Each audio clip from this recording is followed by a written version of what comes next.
사랑하는 여러분, 지난밤도 편안히 주무셨습니까? 수요일 새 아침 밝아옵니다. 오늘도 새벽 예배로 주님과 함께 새날을 맞이하시는 여러분 모두 위에 주님의 평강과 소망이 가득하시기를 바랍니다. 오늘 함께 나눌 은혜의 말씀은 사도행전 21장 3절에서 14절 말씀입니다. 우리 함께 봉독합니다. 구브로를 바라보고 이를 왼편에 두고 수리아로 향하여 두로에서 상륙하니 거기서 배의 짐을 풀려 함이러라. 제자들을 찾아 거기서 이레를 머물더니 그 제자들이 성령의 감동으로 바울더러 예루살렘에 들어가지 말라 하더라. 이 여러 날을 지낸 후 우리가 떠나갈새 그들이 다 그 처자와 함께 성문 밖까지 전송하거늘 우리가 바닷가에서 무릎을 꿇어 기도하고 서로 작별한 후 우리는 배에 오르고 그들은 집으로 돌아가니라. 두로를 떠나 항해를 다 마치고 돌레마이에 이르러 형제들에게 안부를 묻고 그들과 함께 하루를 있다가 이튿날 떠날 가이사랴에 이르러 7집사 중 하나인 전도자 빌립의 집에 들어가서 머무르니라.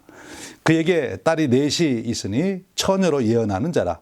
여러 날 머물러 있더니 아가보라 하는 한 선지자가 유대로부터 내려와 우리에게 와서 바울의 띠를 가져다가 자기 수족을 잡아매고 말하기를 성령이 말씀하시되 예루살렘에서 유대인들이 이같이 띠 이임자를 결박하여 이방인의 손에 넘겨주리라 하거늘 우리가 그 말을 듣고 그곳 사람들과 더불어 바울에게 예루살렘으로 올라가지 말라 권하니 이에 바울이 대답하되 여러분이 어찌하여 울어 내 마음을 상하게 하느냐.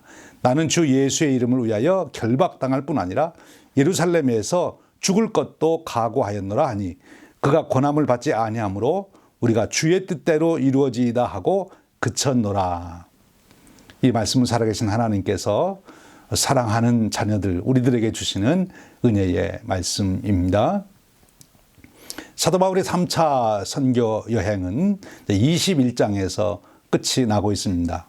오늘 우리가 읽은 본문 말씀 21장 전반부는 밀레도를 떠나서 두로와 가이사라 빌립보에 도착해서 있었던 일을 소상하게 전하고 있습니다. 바울은 머지않아 자신에게 닥쳐올 고난을 미리 알게 되는데 목숨을 잃어버릴지도 모르는 그런 상황에서 예루살렘을 향하여 그는 계속 전진하고 있습니다. 자기 사명을 감당하는데 죽음을 두려워하지 않고 예루살렘을 향하여 올라갔던 바울의 모습을 보게 됩니다. 여기서 우리가 잠깐 바울이 그동안 3차 선교여행 마지막 부분에서 방문했던 관련된 지명들을 오늘의 우리 이름으로 한번 살펴보지요. 이 베니게는 페니키아를 말하는 것이고요. 구브로는 키프로스, 사이프러스라고도 하죠. 그리고 수리아는 시리아를 말하게 됩니다. 오늘 우리에게 익숙한 단어들이죠. 돌아오는 여정 중에 이 베니게로 가는 배를 탔는데 이 베니게에 도착했다는 말은 없고 두로와 돌레미아에 도착한 얘기가 나와요. 그런데 바로 이것은 두로와 돌레미아가 베니게 지방에 해당되는 것이기 때문에 맞는 말이 되는 것입니다. 그런데 여기서 누가는 바울이 두로에서 있었던 일과 가이사라에서 있었던 일들을 자세하게 보고하고 있습니다. 왜 그럴까요? 바로 이 두 곳에서 있었던 이야기가 지금 누가가 이 사도행전을 집필하여 전해주는 AD 80년, 90년경의 성도들에게 큰 교훈이 되기 때문에, 즉 그들이 현재 질문하고 있는 그들의 상황에서 직면한 일들에 대한 답을 주시기 때문에 그렇습니다. 지금 이 두로와 가이사라에서 바울에게 있었던 일이 무슨 일이죠? 4절 그리고 10절에서 12절에 나와 있습니다. 다시 한번 보면요. 제자들을 찾아 거기서 이래를 머물더니 그 제자들이 성령의 감동으로 바울더러 예루살렘에 들어가지 말라 하더라. 10절입니다. 여러 날 머물러 있더니 아가보라 하는 한 선지자가 유대로부터 내려와 우리에게 와서 바울의 띠를 가져다가 자기 수족을 잡아매고 말하기를 성령이 말씀하시되 예루살렘에서 유대인들이 이같이 이 띠 임자를 결박하여 이방인의 손에 넘겨주리라 하거늘 우리가 그 말을 듣고 그곳 사람들과 더불어 바울에게 예루살렘으로 올라가지 말라 권하니. 지금 두로에 있는 제자들이 성령의 감동에 대해서 권하는 말씀과 또 이 아가보라고 하는 한 선지자의 이야기를 듣고 바울의 동행과 또 가이사라에 있던 사람들이 함께 바울에게 권했던 내용이 똑같습니다. 이 두로의 제자들이나 이 가이사라에 있었던 사람들이나 다 성령님의 말씀하심을 따랐고요. 그리고 내용은 동일합니다. 바울 보고 예루살렘으로 올라가지 말라. 그렇게 지금 권면하고 있는 것입니다. 그런데 이런 권면에도 불구하고 바울은 예루살렘으로 기필코 가야 되겠다. 그리고 예루살렘을 향하여 올라가게 됩니다. 바울도 성령님의 인도하심을 받은 거 아닙니까? 그럼 여기서 우리는 질문이 생깁니다.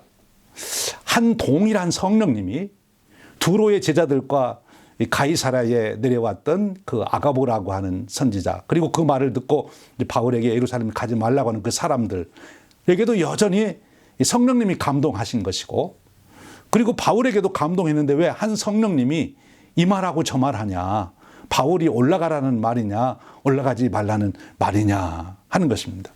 이 성령님이 왜 이렇게 헷갈리게 말씀을 하시느냐, 이 사람에게는 이렇게 말하고 저 사람에게는 저렇게 말하고 왜 성령님 그러십니까? 그리고 이제 우리는 또 질문하죠. 그럼 누구에게 한 말이 정답입니까? 이렇게 질문할 수도 있어요. 여러분 어떻게 생각하십니까? 왜 성령님이 이렇게 두 가지로 얘기를 하시죠? 저는 이 얘기를 읽으면서 이런 생각이 났어요. 옛날 얘기인데요. 착한 형님하고 착한 아우가 살았어요. 아우가 분가를 했습니다. 그리고 추수를 가을에 하게 됐습니다. 형님이 생각합니다. 우리 아우가 이제 분가를 해서 살림을 차리게 됐는데 살림이 넉넉지 않을 거다. 이번 가을 추수에서는 내가 좀 도와야 되겠다. 그래서 자기 노젓가리에 가서 볕단을 한 짐을 지고 이제 달밤에 동생네 노젓가리에 그걸 보태주려고 짊어지고 갑니다. 근데 마침 그날 이 착한 동생도 생각을 합니다. 우리 형님이 나를 분가하느라 논도 밭도 떼어주고 이제 부모님 모시고 살으셔야 되는데 이 형님이 살림이 참 어렵겠구나. 그러니 내가 이번 가을에는 형님을 좀 도와줘야겠다. 직접 말씀드리면 안 들을 테니까 이 밤중에 내가 몰래 갖다 놔야 되겠다. 그래서 달밤에 이 동생도 이제 자기 노젓가리에 가서 별을 한 찜 치고 그리고 이제 형님 노젓가리에 보태주려고 갑니다. 그러다가 두 사람이 이제 도중에 한 길에서 만나게 되는 거예요. 아, 이게 누구냐? 아니, 형님 아니십니까? 아니, 아우 아닌가? 서로 짊어지고 있는 볕단을 바라보며 그게 무슨 뜻인지 서로가 알게 되지요. 그래, 이제 두 사람이 짐을 받쳐놓고 얘기를 나눕니다. 달님, 이렇게 훌륭한 형님을 주셔서 너무 감사합니다. 달님, 이렇게 착하고 좋은 아우를 주셔서 너무 감사합니다. 그걸 바라보고 있는 달님이 아주 환하게 웃으시고 행복해했다. 그런 옛날 얘기예요. 형님 얘기가 맞습니까? 아우 얘기가 맞습니까? 둘 다 똑같이 착한데 지금 형님 집이 어렵습니까? 아우 집이 어렵습니까? 예, 그건 사실 문제가 안 돼요. 이 이야기에서 형님과 아우 둘 다 맞아요. 둘 다 착한 사람입니다. 서로를 사랑하는 마음, 그것이 너무 감사한 거지요. 지금 바울이 예루살렘으로 가면 이제 그와 같이 결박을 당해서 지금 죄수로 붙들릴 그것을 내다보며 가지 말라고 붙들려고 하는 이 제자들, 잘못된 것입니까? 또 자기에게 주어진 사명이 무엇인지를 알기에 기꺼이 가려고 하는 바울, 잘못된 것입니까? 둘 다 맞는 것입니다. AD 80년, 90년경 이 초대교회 성도님들에게는 그런 일이 있었어요. 지금 한 교회, 한 공동체가 이제 모여 있다가 발각이 됐어요. 그래서 로마의 병사들이 이제 수색을 하러 온다는 얘기를 듣습니다. 이제 모두가 잡혀가서 이제 몰살을 당할 수도 있는 위기예요. 그때 지도자가 나타납니다. 내가 나가서 나 혼자 잡혀가도록 하겠다. 내가 저들을 유인해서 다른 곳으로 갈 테니까 당신들은 빨리 피하십시오. 그러면 거기 있던 사람들이 잘 생각했습니다. 당신은 그 십자가를 져야 될 사람입니다. 빨리 가서 그렇게 해서 잡혀서 죽으십시오. 우리는 도망가겠습니다. 그렇게 이야기해야 되나요? 아니요, 가시면 안 돼요. 우리가 죽어도 같이 죽고 살아도 같이 살아야지요. 절대 가면 안 됩니다. 우리 같이 있읍시다. 이렇게 이제 이야기하는 게 당연하잖아요. 그렇다고 그러면 그 지도자가 그럼 같이 있다 다 죽자 그렇게 합니까? 아니에요. 무슨 말을 하느냐? 너희들은 빨리 준비하고 피해라. 내가 가서 이 일을 수습하게 될 거다. 내가 죽으면 죽으리라. 그리고 이제 그 지도자가 가는 거지요. 둘 다 옳은 것입니다. 하나님이 그것을 보고 너무 기뻐하시는 거죠. 성령님이 너무 감격해 하는 것이지요. 그 지도자와 그 공동체를 따를 제자들의 그 사이가 정말 진정한 사랑 아니겠습니까? 지금 이 두로의 제자들이나 이 가이사랴에서 있었던 바울과 동행하던 사람이나 그곳 사람들이 지금 바울이 예루살렘 가서 핍박받을 것을 보면서 그거 하나님 뜻입니다. 빨리 가서 핍박받고 그 순교하십시오. 그게 아니지요. 정말 안타까운 마음으로 정말 그러지 마십시오. 여기서 우리가 한 가지 생각할 것은 베드로가 예수님 십자가로 지러 가실 때 막은 거하고는 조금 다른 거예요. 깊이 생각해 보면. 지금 베드로가 예수님을 십자가를 지러 갈 때 막아선 것은 이제 예수님 왕이 되면 자기가 한 자리 해야 되는데 예수님 죽으면 나는 어떻게 됩니까? 그런 면에서 예수님 십자가 못 지게 하니까 사탄아 물러가라 이제 그렇게 한 것이고, 오늘 여기에서는 정말 성도의 사랑, 지도자를 사랑하는 그 마음 때문에 안타까워서 이런 어려움을 당하신다니 정말 안 당하면 안 됩니까? 이렇게 지금 말씀을 드리는 거고, 사도 바울은 내게 주신 사명을 내가 이루기 위해서는 가야 되니 마음 약하게 만들지 말아라. 무슨 소리 하느냐? 내 마음을 아프게 하지 말아라. 지금 그 사랑하는 사람들의 생각을 하면서 바울도 그들을 뿌리치고 가기가 지금 마음이 안타까운 거죠. 그러나 거기에 무엇이 있어요? 정말 진정한 사랑이 있잖아요. 여러분, 바울이 예루살렘으로 가면서 이제 자기가 죽을지도 모른다는 그런 생각을 하면서 한편으로는 이 두로의 제자들이 한 말, 또 가이사랴에서 자기와 동행했던 그리고 가이사랴 사람들이 자기에게 한 말을 생각하면 너무 위로가 되고 힘이 됐을 거예요. 내가 목회를 잘못한 것은 아니구나. 이렇게 나를 따르고 믿고 나를 사랑하는 자들이 있구나. 여러분, 이 마음에 바울은 위로를 받고 아마 기쁨으로 예루살렘으로 갔으리라고 믿습니다. 둘 다 맞는 거죠. 성령님은 지금 각각 자기의 위치에서 자기가 해야 될 일이 무엇인지를 깨달게 해주시고, 또 각자는 성령님의 인도하심을 따라 자기 역할을 잘한 거지요. 그 열매는 사랑의 확증입니다. 여러분, 오늘 또 우리가 살아가며 남 할 일 그렇게 해야 된다고 주장하지 말고, 내가 해야 할 일, 내 입장에서 성령님의 음성을 들으시는 그런 축복이 함께 하시길 바랍니다. 성령님께서 나를 향하여 주시는 말씀. 그래서 내가 그 형제 자매를 위해서 사랑하는 마음에서 그 얘기를 하는 거지요. 여기에 축복이 있고 하나님의 은혜와 사랑의 나눔이 있는 거지요. 이렇게 박해 중에서도 지금 누가가 사도행전을 집필해서 주었던 초대교회 공동체는 살아가는 거죠. 가타꿈 속에서도 그 뜨거운 사랑으로 그들은 외롭지 않게 승리하고 있는 것입니다. 이런 축복이 저와 여러분의 교회 생활 되시기를 축원드립니다. 이제 또 한 가지 생각할 것은 이제 바울을 한번 생각해 봅니다. 평생 전도하며 복음의 열정으로 살았잖아요. 땅 끝까지 복음을 전하기 위해서 생명을 개의치 않고 사역을 감당했던 바울입니다. 여러분, 우리가 인생을 살아가며 누구나 다 행복하기를 원하지요. 어떤 사람이 제일 행복합니까? 자기가 하고 싶은 일을 하는 사람이 행복한 거예요. 취미가 직업이 된 사람이 제일 행복하다, 그렇게 얘기하잖아요.